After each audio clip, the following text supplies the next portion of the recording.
மக்களாட்சி நாள், அதாவது சாதாரண மக்களுடைய சக்தி, இன்டர்நேஷனல் டே ஆஃப் டெமோக்ரஸி. சாதாரண மக்களாகிய நாங்கள் இன்னைக்கு புனித சிலுவை ஞாயிற்றை ஆசரிக்க கற்கின்ற இந்த நல்ல நாளுக்காகவும் நம் ஆண்டவரின் திருவார்த்தைகள் என்னில் கிரியை செய்யவும் ஜெபம் பண்ணுவோம். எங்களை நேசித்து வளர்ந்தது அப்படின்றா அருமையான இந்த நல்ல நேரத்துக்காக மக்களாக ஸ்தோத்திரம் சுவாமி.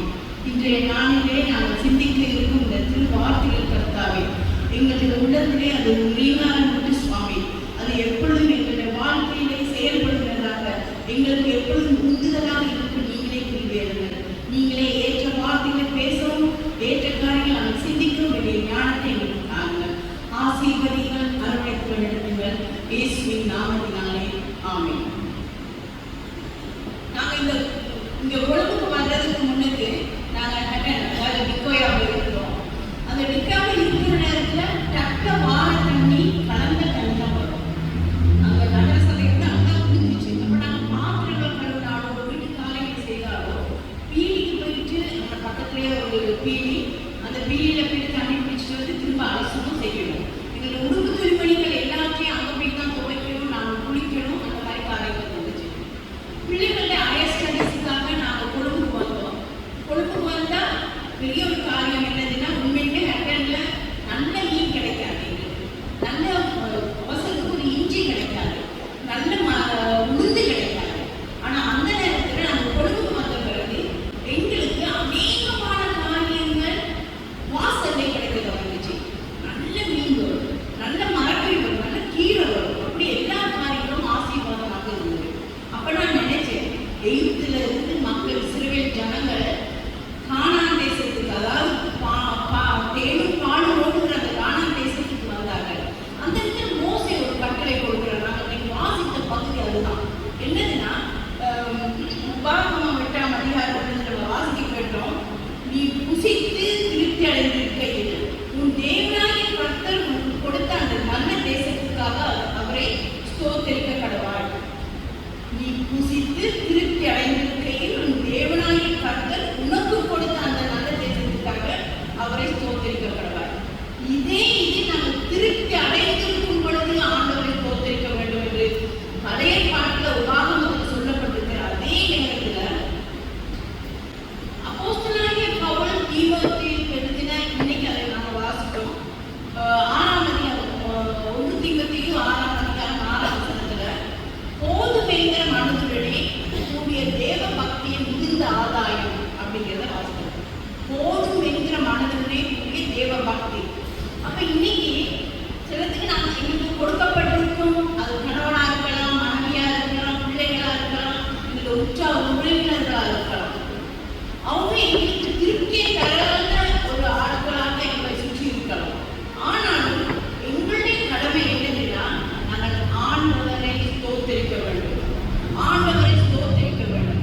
அப்படி நாங்கள் செய்து கொள்ளுங்கள். வீடுகள் இந்த நேரத்தில் இன்றைக்கு நாளுக்கு இருந்து ஆண்டவரை நமக்கு நன்றி, ஆண்டவரை நமக்கு நன்றி, தேங்க்யூ ஜீசஸ் ஆமே என்று சொல்லிக்கொண்டே இருக்க வேண்டும். அது எங்களுக்கு நிச்சயமாக ஆசீர்வாதமாக மாறும். அதனால் நான் இன்னைக்கு வாசித்த சங்கீதம் ஒரு ஆரோகரண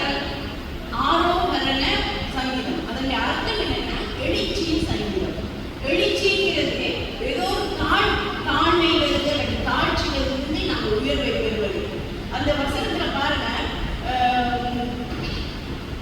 126ஆம் சங்கீதம் 4ஆம் வசனம், தெற்கத்தி வெள்ளங்களை திருப்பது போல எங்கள் சிறையிருப்பை இருக்கும். இந்த வசனம் நமக்கு கொஞ்சம் தெளிவில்லாத மாதிரி இருக்கு. ஆனால் திருவிழியத்தில்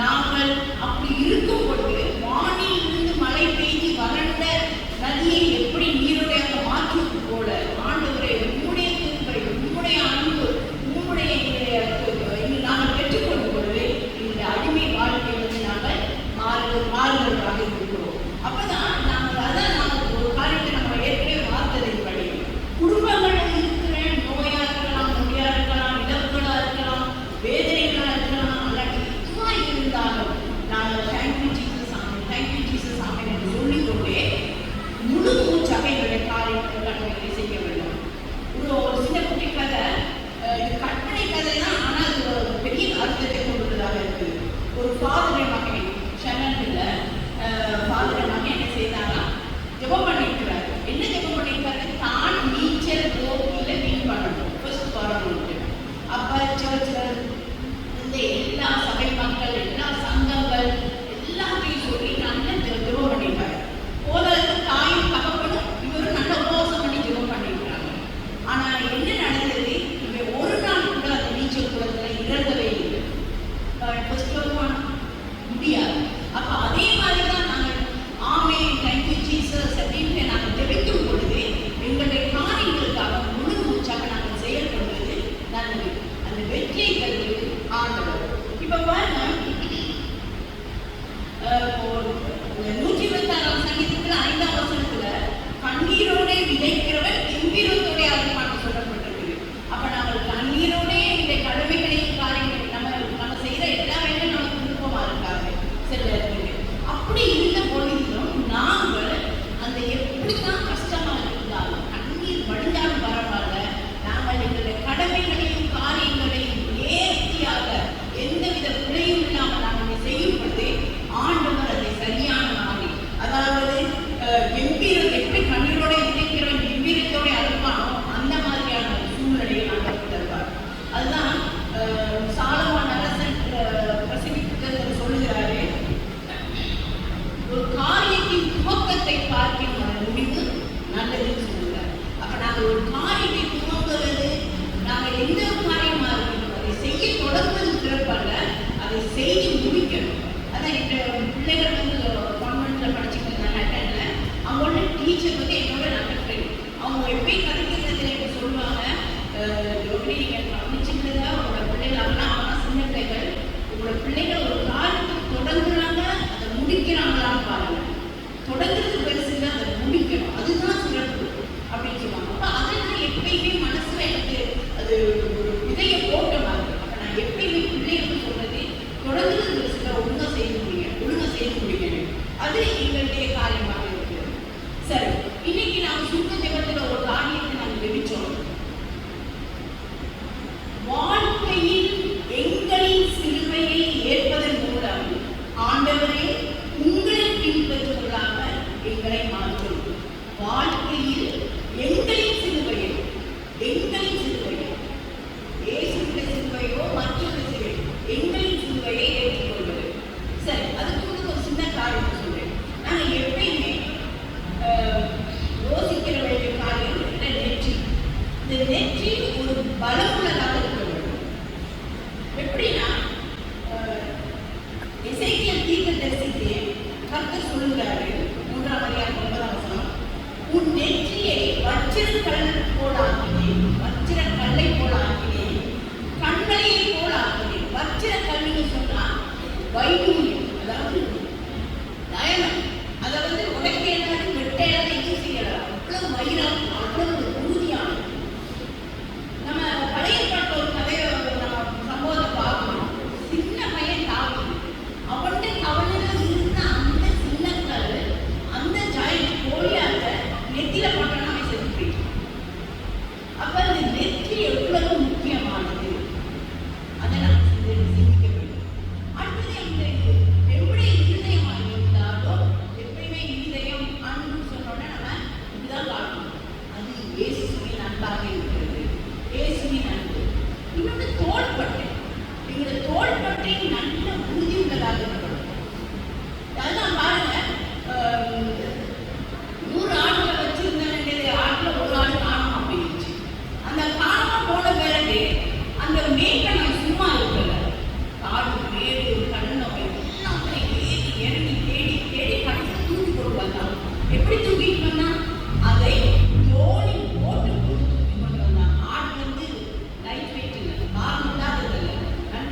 வால் உள்ளது. அப்ப அதை தோலை போட்டு கொடுக்கலாம். அந்த தோலை போட்டுக்கலாம். அந்த தோல் அவ்வளவு உறுதியாக இருக்குது. அவ்வளவு களைச்சு போய் இந்த நேரம் தெரியும். அவ்வளவு உறுதியாக இருக்கிறது. இந்த இடத்துல நெற்றி, இருதயம், தோள்பட்டை எதை குறிக்கிறது? நெற்றி விண்ணக பிதா, இவருடைய ஆண்டவர் பிதாவை குறிக்கிறது. இருதயம் இயேசுவின் அன்பை குறிக்கிறது. தோள்பட்டை தூய ஆவியானவர், பரிசுத்த ஆவியை குறிக்கிறது. அப்ப நாங்க எப்பயுமே பிதா, குமாரன், பரிசுத்த ஆவியினாலே ஆமே அப்படின்னு நாங்க சொல்ற நேரத்துல உறுதியான நெற்றி, இயேசுவின் அன்பு, தூய ஆவியானவரை வழிநடத்த, தூய ஆவியானவர் நம்ம எல்லாருக்கும் கொடுக்கப்பட்டிருக்கிறார். எல்லாருக்கும் எல்லாத்தையும் தூய ஆவியானவர் இருக்கிறார். அவர் எப்படி செயல்படுகிறாருன்னா, இப்ப நம்ம ஏதோ ஒரு காரியத்தை செய்து கொண்டிருக்கிறோம், அல்லது ஒரு போன நோக்கிட்டு இருக்கிறோம், ஏதோ நமக்கு தேவையில்லாத ஒரு காரியத்தை செய்துட்டு இருக்கிறோம். அந்த நேரத்தில் ஒரு சிந்தனை வருது, ஏன் இதை செஞ்சுட்டு இந்த வேலையை செய்ய அப்படின்னு ஆண்டவர் சொன்னாரானால், அது ரொம்ப பேரையும் நினைச்சுடுங்க, சொல்வாரானால் தூய ஆவியானவர் எங்களோடு இடைப்படுகிறார். தூய ஆவியானவர் நினைப்பூட்டுகிறார். தூய ஆவியானவர், அதாவது பரிசுத்த ஆவியானவருடைய வேலையை நினைப்பூட்டுகிறார்.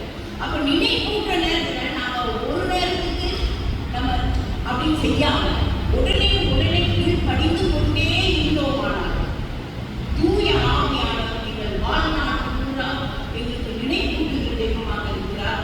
நாங்கள் இந்த காரியங்களை சிறப்பாக செய்ய முடியும். ஐயோ மறந்துட்டேனே, ஐயோ செய்யாமல் விட்டேனே அப்படிங்கிற ஒரு நிலை வரவே வராது. அதனால அந்த நேரத்தில் நாம் என்ன செய்யலாம்? நான் வாசித்தபடி கர்த்தர் நமக்கு பெரிய காரியங்களை செய்தார், இதன் நிமித்தம் நாம் புரிந்திருக்கிறோம்னு சொல்லலாம். இன்னொரு காரணம், சில பேர் சொல்லுவாங்க, ஐயோ என் ஜாப் எனக்கு சிலுவை மாதிரி, என்னுடைய பிள்ளைகள் எனக்கு சிலுவை மாதிரி, மனைவி கணவன் எனக்கு சிலுவை மாதிரி. ஆனால் ஒரு நாளும் சிலுவை வேறு சாபம் வேறு, சிலுவை வேறு சாபம் வேறு. சிலுவைக்கு பின் மகிமை தான் இருக்குது, சிலுவைக்கு பின் வெற்றி தான் இருக்குது, சிலுவைக்கு பின் ஆசீர்வாதம் தான் இருக்குது. சாத்தானுடைய தந்திரம் நமக்குள்ளாக வர்ற நேரத்தில் தான் அது எங்களுக்கு சாபமாக மாறுகிறது. இப்ப பாருங்க, நம்ம புத்தோட நாய் அன்னைக்கு நம்ம எல்லாரும் சிலுவை வாங்கிட்டு போவோம், வந்து கொடுப்பாங்க. அப்பவே நம்ம 2 ரூபா வெட்டி வாங்கிக்குவோம். ஆராதனை முடித்த உடனே நான் விடலாம் ஓடி போயிட்டு என்ன செய்வோம், இன்னும் 2 எக்ஸ்ட்ரா சிலுவையை எடுத்துட்டு போவோம். எடுத்துட்டு போயிட்டு திருப்பி வீசுவோமா? இல்லை, வாசல் கலந்து வைப்போம், வெளியூர்ல வைப்போம், நாங்கள் வேலை செய்கிற இடத்துல வைப்போம், கிச்சன்ல வைப்போம், எல்லா இடத்துலையும் வைப்போம். ஆண்டவருடைய ஆசீர்வாதம் எனக்கு கிடைக்கணும் அப்படின்னு சொல்லி. உண்மையின்படி அந்த சிலுவை நமக்கு எதை குறிக்கிறது? எதை குறிக்கிறது? நாங்கள் அது காஞ்சி அப்படியே சூரிய சுருங்கி போயிடும். ஆனால் நம்ம எடுத்து வீச மாட்டோம். அடுத்த சாம்பல் புதன்கிழமை வரைக்கும் ஏன் வீச மாட்டோம்? அந்த சிலுவை எங்களோடு பேசிக் கொண்டிருக்கிறது. என்ன பேசுகிறது? சிவகணி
செயல்படுங்க, பெஸ்டா செயல்படுங்க. ஆனா ஒரு காரியத்தை நாங்கள் அனைவரும் சிந்திக்க வேண்டியவர்களாக இருக்கிறோம். எனக்கும் தனிப்பட்ட ஒவ்வொருத்தருக்கும் ஒவ்வொரு அங்கத்தவர்களுக்கும் அந்த ஆண்டவராக இயேசு கிறிஸ்துவுக்கு இடையில எனக்கும் அவருக்கும் தொடர்ந்து இருக்கிறதா? இல்லாட்டி சங்கத்தில் வேலை செய்யணும், சங்கத்துக்காக நாம் பாடுபடணும், சங்கத்துக்காக செய்யுங்களா? அது நம்முடைய கடமை. ஆண்டவரும் நாமும் நெருங்கினவராக ஒன்றிருக்க வேண்டியதாக இருக்கிறது. அப்படி நாங்கள் இருக்கும் பொழுது ஆசீர்வாதமான யுகம் எத்தனையோ மடங்கு நாங்கள் ஆசீர்வாதமாக இருக்கலாம். இன்னொன்னு, நம்ம எல்லாரும் சங்கங்கள்லாம் சிறப்பாக வேலை செய்யறது தானே. அப்ப எல்லாருக்கும் என்ன உண்மையுமே ஆசை? ஆண்டோடைய சீஷனாக இருக்கணும், ஆண்டோடைய ஊழியத்தை செய்யணும் அப்படி. அப்ப அதுதான் சொல்லப்பட்டிருக்குது, தன் சிலுவையை சுமந்து கொண்டு எனக்கு பின் செல்லாதவன் எனக்கு சீஷனாக இருக்க மாட்டான். லூக்கா 17:27 சொல்லியிருக்கு, 14:27.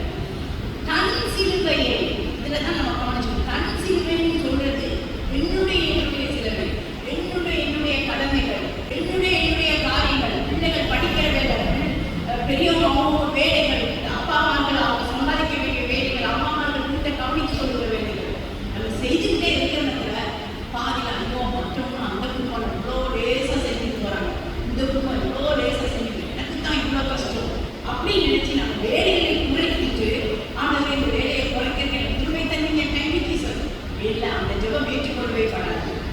யார் எப்படி வேலை செய்கிறாங்க, நாமும் அந்த சுமையோடு அந்த எங்களுக்கு இருக்கிற பலத்தோடு ஆண்டவர்களை கேட்டு கேட்டு நாங்கள் இந்த வேலைகளை செய்து கொண்டே போகணும். அதான் லூக்கா 9:23 இன்னொரு வசனம் இருக்குது. ஒருவன் என் பின்னே வர விரும்பினால் அவன் தன்னை தான் வெறுத்து தன் சிலுவையை எடுத்து அணிதினமும் தன் சிலுவையை அணிதினமும் எடுத்துக்கொண்டு என்னை பின்பற்ற கடவுள். அப்ப நாங்கள் எங்களுடைய சிலுவையை நாங்கள் சுமந்தால்தான் நாங்கள் இந்த வாழ்க்கை வெற்றியை பெறலாம். பாருங்க, இந்த பக்கம் ஒரே பைத்தியக்காரன் நிற்கிறது, இந்த பக்கம் தேவனுடைய பலன் இருக்கிற ஒரு கூட்டம் இருக்கிறது. நம்ம யார் பக்கம் போவோம்? இந்த பக்கம் போவோமா? தேவ பலன் உள்ளவர்களோட போவோமா? தேவ பலன் உள்ளவர்கள் பக்கம் தான் போவோம். பைத்தியக்காரர்களுக்கு நம்ம போக மாட்டோம். அதான் 1:1 ஒரு வசனம் சொல்லப்பட்டிருக்குது, சிலுவையை பற்றிய உபதேசம் கெட்டு போகிறவர்களுக்கு பைத்தியமாக இருக்கிறது, ரட்சிக்கப்படுகிற நமக்கு அது தேவ பலனாக இருக்கிறது. அப்ப நம்ம பைத்தியக்காரவங்களா தேவ பலனோடு இருக்கிறவங்களா? அதை சிந்திக்கலாம் செயல்படும். அப்ப நம்ம சிலுவையை பற்றிய உபதேசத்தை நாங்கள் கேட்பது மாத்திரமல்ல, அதன்படி செயல்படுவதற்கு நாங்கள் கடமைப்பட்டிருக்கோம். இதுக்கு அது உணர்ச்சியை தரக்கூடியதாக இருக்கும். எங்களுடைய வேலை நாங்கள் செய்யணும். அதில் வாழ்க்கையில் நம்ம பார்த்தோம்னா ஒவ்வொரு 2 வகையான மனிதர்கள் இருக்கிறாங்க. உலக பிரகாரமான வேலையை மட்டும் செய்கிறவங்க, மற்றவங்க ஆன்மீக பிரகாரம் மட்டும்தான் செய்கிறவங்க. அதான் சொல்ற ஒரு வசனம் நாங்கள் சுவிசேஷ வாக்கியத்தில் வாசித்தோம், தேவனையும் அவருடைய ராஜ்யத்தையும் தேடுங்க, அவர்கள் மற்றவங்களுக்கு கூட கொடுக்கப்படும். அப்ப நாங்கள் 2ஐயும் சமமாக பேலன்ஸ் பண்ணி போகிறதுக்கு பழகிக் கொள்ள வேண்டும். ஆண்டவருடைய வேலையை செய்யணும், அதே நேரத்தில் வீட்டு கடமைகளையும் நாங்கள் செய்ய வேண்டியவர்களாக இருக்கிறோம். இன்னொரு பாருங்க, அந்த வாழ்க்கையில நாங்கள் வெற்றி சிறந்து போக வேண்டியதாக இருந்தால் இந்த வேலைகளை அரைக்குறையாக செய்யாத முழுமையாக திறம்பட எல்லாருக்கும் ஆண்டவரோடு இணைந்து சேர்ந்து இருந்து நாங்கள் அந்த வேலைகளை செய்வது ஒரு சிறப்பானதாக இருக்கிறோம். சிலுவையோ புனித சின்னம், மறித்து உயிர்த்த சின்னம், இல்லாதாரை செல்வராக்கும் சின்னம், கொள்ளாரை நல்லவராக்கும் சின்னம், அழகை சின்னமுடைய அழகை சொன்ன பிசாசுடைய சின்ன தலையை பெற்ற சிலுவை, தனி பெருமை கொண்ட சிலுவை. இந்த சிலுவை கிறிஸ்தவராக எமக்கு அடையாளமாக இருக்கிறது. இப்போ சின்ன ஒரு வீடியோ பார்ப்போம். Jesus' blood never fails me. Jesus' blood never fails me. Jesus' blood never fails me. Jesus' blood, Jesus' blood.